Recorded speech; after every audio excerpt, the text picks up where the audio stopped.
Mummy जी, सच में दाल चावल खाने का मजा तो हाथ से खाने पर ही आता है। चम्मच से खाने में वो बात नहीं आती। प्राची ने अपनी सास कविता जी से कहा, जो पूरे आनंद के साथ दाल चावल अपने हाथों से ही खा रही थी। हाँ बेटा, दाल चावल साथ में जीरा आलू, दाल में ढेर सारा देसी घी मेरी फेवरेट डिश है। मैं तो ऐसे रोज खा सकती हूँ, पर तुम्हारे पापा जी के सामने मुझे चम्मच का यूज करना पड़ता है। इसमें मुझे मजा नहीं आता। हाथ से देसी स्टाइल से दाल चावल खाने से ही संतुष्टि मिलती है। मुझे डोसा खिचड़ी हाथ से खाना पसंद है, पर तुम्हारे पापा जी को मेरा ये देसी स्टाइल जरा भी पसंद नहीं। कविता जी ने कहा तो प्राची मुस्कुरा दी। दोनों सास बहू साथ में लंच एंजॉय कर रही थी। प्राची की शादी को अभी मात्र 6 महीने हुए थे। पढ़ी लिखी अपने पैरों पर खड़ी प्राची आज की मॉडर्न लड़की थी, पर संस्कारी भी उतनी ही थी। बड़ों की इज्जत करना, उन्हें मान देना अच्छे से जानती थी। घरेलू कामकाज में भी होशियार थी। वहीं उसकी सास कविता जी घरेलू, सीधी साधी, शांत स्वभाव की महिला थी। प्राची को उन्होंने बेटी के रूप में स्वीकार किया था, पर प्राची के ससुर जी अविनाश जी को प्राची पसंद नहीं थी। प्राची उनके बेटे रोहित की पसंद थी। अविनाश जी अपने स्तर के परिवार में बेटे का रिश्ता करना चाहते थे, वो भी अपनी शर्तों पर। एक दिन अविनाश जी ने रोहित से कहा, रोहित, तुम एमबीए के बाद अब हमारा बिजनेस संभालने लगे हो। तुम्हारी उम्र भी शादी लायक हो गई है। अब हमें तुम्हारे लिए लड़की देखना शुरू कर देना चाहिए। पापा, मैं भी आपसे इस विषय में बात करना चाहता हूँ। मैं एक लड़की को पसंद करता हूँ। कॉलेज में वो मेरे साथ पढ़ती थी, प्राची नाम है उसका। उसने भी एमबीए की है, अब एक कंपनी में जॉब करती है। मैंने उससे शादी का वादा किया है। आप लोग उससे एक बार मिल लीजिए। आप लोगों को भी वो बहुत पसंद आएगी। मिलनसार है, संस्कारी है, पढ़ी लिखी है, सुंदर है, खानदानी परिवार से है। रोहित बोला। अपने इकलौते बेटे की खुशियों के लिए अविनाश जी प्राची से मिले। बाकी सब तो ठीक है, लेकिन तुमको अपनी जॉब छोड़नी पड़ेगी। हमारे खानदान की महिलाएं बाहर जाकर नौकरी नहीं करती। इसी शर्त पर यह शादी होगी। अविनाश जी बोले, अंकल जी, मैं रोहित को पसंद करती हूँ, उससे शादी करना चाहती हूँ, पर मैं अपनी जॉब से भी प्यार करती हूँ। मैंने बहुत मेहनत की है इस जॉब को पाने के लिए। प्लीज मुझे जॉब और शादी में से किसी एक को चुनने के लिए मजबूर ना करें, प्राची ने हाथ जोड़ते हुए कहा। हालांकि अविनाश जी इस रिश्ते से खुश नहीं थे। उन्हें समाज को दिखाने के लिए दहेज भी चाहिए था, पर बेटे की जिद के आगे वो हार गए। ना चाहते हुए भी रोहित का रिश्ता प्राची के साथ तय कर दिया गया। रोहित ने बिना दान दहेज के शादी का फैसला लिया। शादी के बाद कुछ दिन तो प्राची और रोहित के घूमने फिरने में बीत गए। उसके बाद उसे ऑफिस ज्वाइन करना था। मम्मी जी, 2 दिन बाद मुझे वापस ऑफिस ज्वाइन करना होगा। मेरी छुट्टियां खत्म हो रही हैं, पर मैं आपकी घर के कामों में पूरी मदद किया करूंगी। प्राची का इतना बोलना था कि अविनाश जी बीच में बोल पड़े।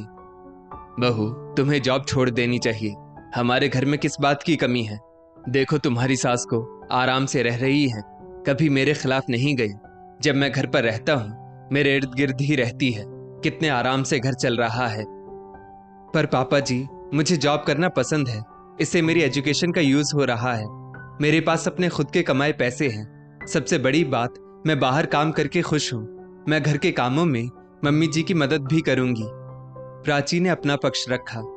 अपने वादे अनुसार प्राची कविता जी की पूरी मदद करती और कविता जी भी बहू की दोहरी जिम्मेदारी समझती। एक दिन रोहित चाय नाश्ता करके नाश्ते के बर्तन सिंक में रखकर प्राची के लिए पानी की बोतल भरने लगा। अच्छा, अब बहू ने औरतों की तरह काम करना भी तुझे सिखा दिया और वो खुद शर्ट पैंट पहनकर घर से बाहर काम पर निकल जाती है। अविनाश जी ने तंज कसा। अपनी पत्नी की थोड़ी सी मदद करने में क्या गलत है? कविता जी ने धीरे से कहा। अब तुम मेरी बात को काटोगी? अविनाश जी कुछ जोर से बोले। घर में सन्नाटा छा गया। सब अपने अपने काम पर लग गए। अविनाश जी के डर से प्राची घर में साड़ी ही पहनती, कम बोलती। किसी का फोन आता तो उनके सामने बात तक नहीं करती। पति ससुर के साथ टीवी देखना भी उसे अलाउड नहीं था। किसी भी हालत में रात 10 बजे के पहले बेटे बहू को घूम फिरकर घर आ जाना होता। घर में शांति बनाए रखने और ससुर जी को मान देने के लिए प्राची ये सब करती, पर घर में असली युद्ध की स्थिति तो अब बनने वाली थी। प्राची ने अपने प्रमोशन की बात सबसे पहले रोहित से कही।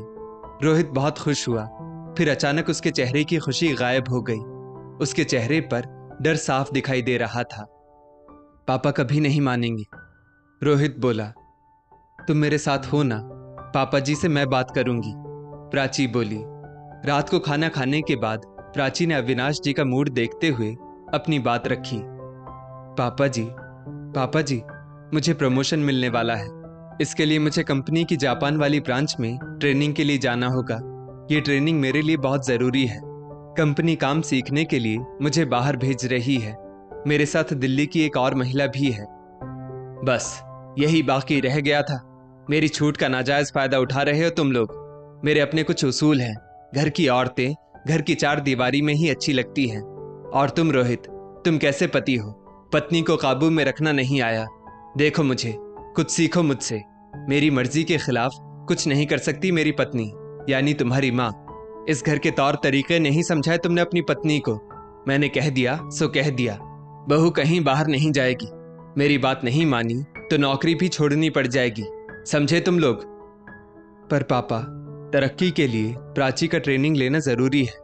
इसमें मुझे तो कुछ गलत नहीं लग रहा। वो काबिल है तो उसे अवसर का लाभ लेना चाहिए। मैं प्राची की आंखों में अपनी माँ की तरह एक कसक, अफसोस, उदासी नहीं देखना चाहता। आदर्श पत्नी बनते बनते उन्होंने अपने आप को पूरी तरह से खो दिया। बस आपकी सफलता में पिलर बनकर रह गई। माँ शादी से पहले स्कूल में प्राइमरी टीचर थी। उन्हें बच्चों को पढ़ाना बहुत पसंद था। पर आपने शादी के बाद शर्त रखी थी कि माँ को सिर्फ हाउसवाइफ बनकर ही रहना होगा। आप उन्हें उनके मायके वालों से रिश्ता रखने नहीं देते। ना आपको उनके घर जाना पसंद है, ना ही उनका यहाँ आना। जिस मायके में उनका पूरा बचपन माँ बाप भाई बहनों के साथ लाड़ प्यार में बीता, सालों बीत जाते हैं उन्हें वहां गए हुए। आपने सारे रिश्ते तोड़ने पर उन्हें मजबूर कर दिया। उनके दोस्त सहेलियां सब छूट गए। उनका पड़ोसियों से बात तक करना पसंद नहीं है आपको। रोहित बोलता जा रहा था और कविता जी की आंखों से आंसू रुकने का नाम नहीं ले रहे थे।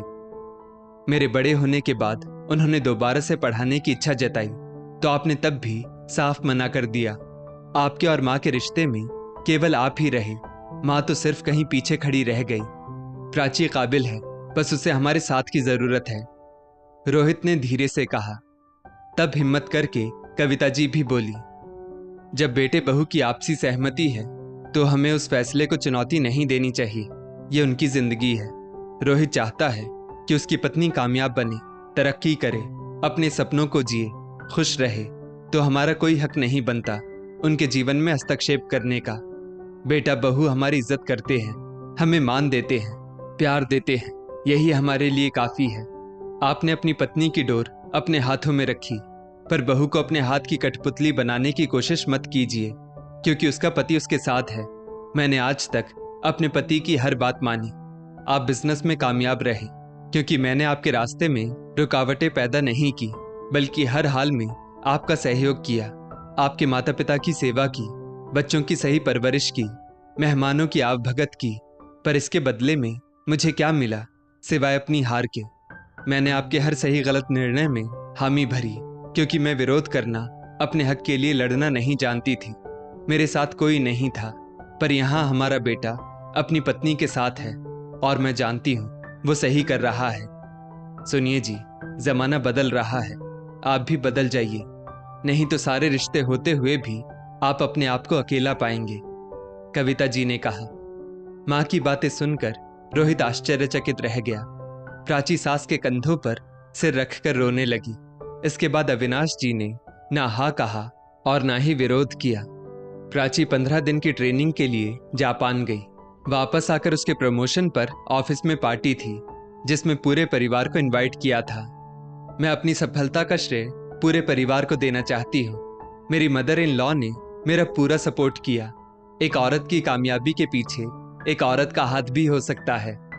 प्राची ने अवार्ड में मिली ट्रॉफी अपने सास ससुर के हाथ में दी और उनका आशीर्वाद लिया। पूरे परिवार को एक होता देख अविनाश जी भी अपनी सोच और व्यवहार में बदलाव लाने लगे। दोस्तों, समय के साथ बुजुर्गों को भी अपनी सोच में बदलाव लाना चाहिए। बेटे बहू को भी अपनी जिंदगी के निर्णय लेने देना चाहिए। आपका बेटा अब किसी का पति है, उसके निर्णय में सहयोग करें। इस स्टोरी को लेकर आपकी क्या राय है, नीचे कमेंट करके जरूर बताइएगा। और ऐसी ही और भी बेहतरीन वीडियोस के लिए हमारा पेज जरूर फॉलो करें। धन्यवाद।